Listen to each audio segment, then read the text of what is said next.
Jag suited the way I was playing, the way I'd evolved as a guitar player, but at the same time, all the old stuff, all my old riffs and everything sounded absolutely right on the Jag. Covered loads of basses that I'd used other guitars for.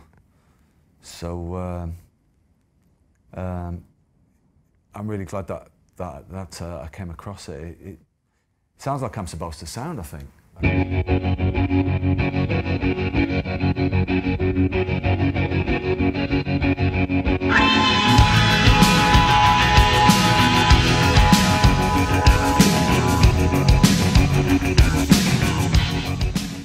things that I liked the short scale.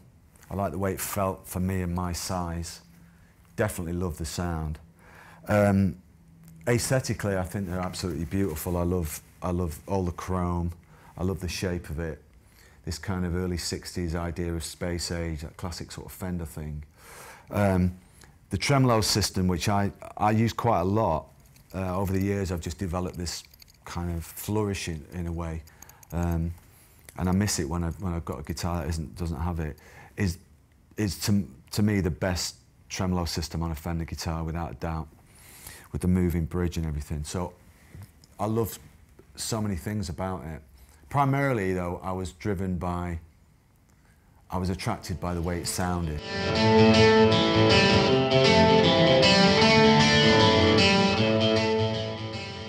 There's a reason why a lot of Jaguars are covered with duct tape. And it's just to stop that thing being knocked. It's very, very easy to knock it. So that was a bit of a problem, especially if you're in a band with Ryan Jarman, who comes over and he leans on you, and before you know it, your tone's all like this, because he's knocked that into the jazz position. And I've fallen out with many a guitar tech who I blamed for pulling a lead out my amp or whatever, when in fact it was that switch. It's always that switch.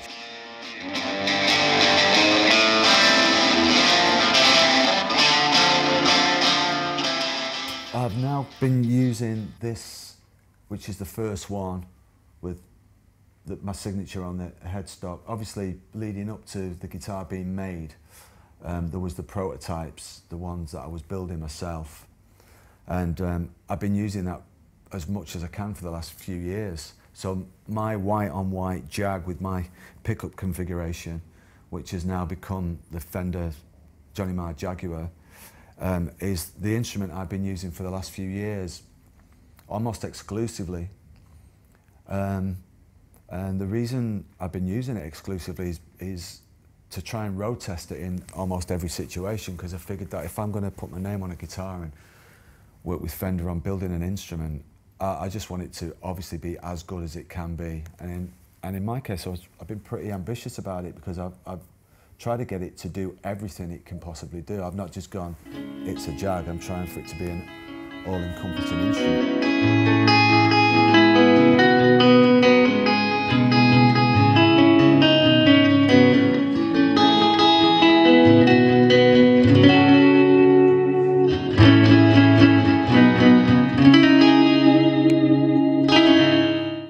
So I wanted to keep the aesthetic the same as the guitar that I loved, but get rid of some of the things that I didn't need and feel like, therefore, most modern guitar players don't need, because I think I'm fairly typical as a guitar player. And I wanted to keep this, but get rid of the tone circuit. So the four-way switch, the fourth position being an in-series position, meant that I no longer had the high-pass filter down here, and I use the high-pass filter a lot. I think it's one of the best things about the Jaguar. So the regular old tone switch, the circuit switch, now becomes a high-pass filter. And I wanted to do something here. I wanted for it to still have that kind of two-switch thing like the old Jag. And a solution presented itself after a lot of head scratching. I mean, over months and months, in that, because I put this in series position, and the reason for the in series position was to shut the naysayers up who just think that Jags are just all about being bright. The in series position was in fact almost too dark at one point, So I've got a second filter, and that switch, all it does is it works when you're in the fourth position, and that becomes a big giant humbucking pickup. You've still got the high pass filter, but there's a further filter that slims it out somewhat.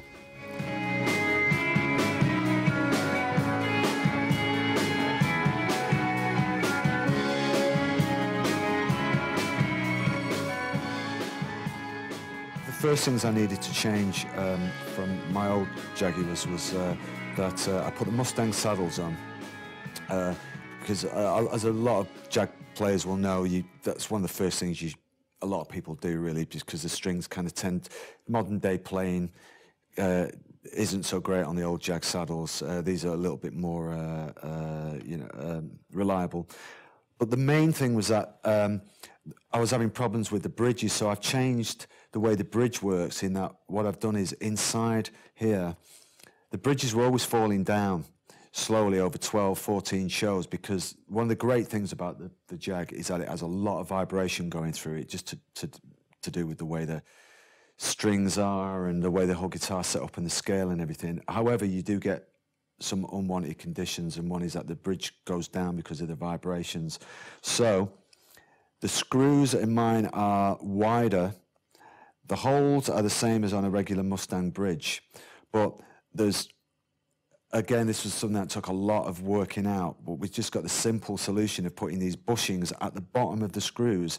The screws sit inside two bushings. That means you use a regular screw, but the bridge is stable, and that's also better for the sound.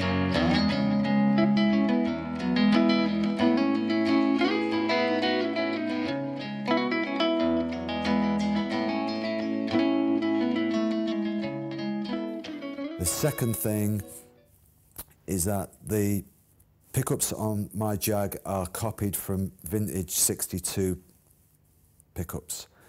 I experimented with a lot of different wiring. I've got Tim from Bare Knuckle Pickups did a lot of work on it, so these are vintage type pickups. The other thing about the pickups that is different on my guitar is that both the polarities are in the same direction. Now, some people might not really think that's a big deal, but in fact it is quite a big deal, because it changes the sound quite a lot. Normally on guitars, for noise reduction, a lot of people will know this, but I'll explain it. For the noise reduction is done by the polarities of both pickups going in a different direction, and we figured that my guitar we should do it the same as is on a Telecaster, which is that the polarity of the magnets go in the same direction. And in effect, what that does is it means that the string isn't being pulled in two different directions, and it actually makes the guitar sound more focused and clearer. Even acoustically, believe it or not, I did notice the difference. So that is quite a significant change. The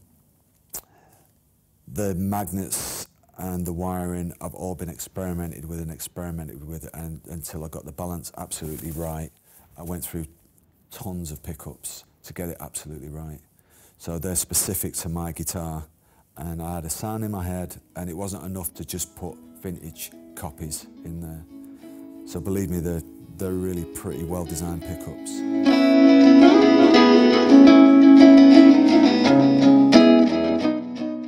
The chamfer on this guitar is thinner than on the regular modern Jags. I copied it off a very unusual late plastic blue 1963 that I've got. So the scoop sits a little tighter, and the chamfer on the front of the guitar I copied off a mid-50s Stratocaster, so it sits on your body perfectly. And that was a lot of experimentation.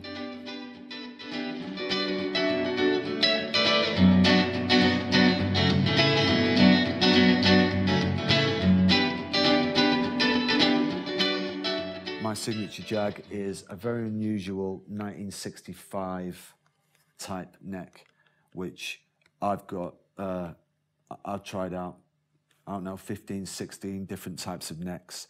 And I just kept coming back to this unusual 65 neck. And the reason I've used it is because not only does it feel good, but I think some players who are using a Jag for the first time don't need a skinny little small neck.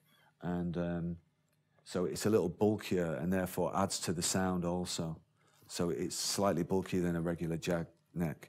But people with small hands won't have a problem with it. It's not like it's a big baseball bat or anything. So I think that's made quite a difference, and it's made a difference to the sound as well, because there's just sort of more wood, and there's more stuff to send vibrations through. I've managed to develop a tremolo arm system for the Jag. It's a new thing where you set the trem arm wherever you want it, and it doesn't move unless you want it to. And very, very importantly, it eliminates any play when you use the trem. So whatever you press is entirely accurate. Quite often with the old Jags, the trem arms would be swinging around all over the place. And I tried loads of different designs. And we ended up with a very simple thing that's just a bushing inside of this piece under the plate, and it's set, and you shouldn't really ever need to change it.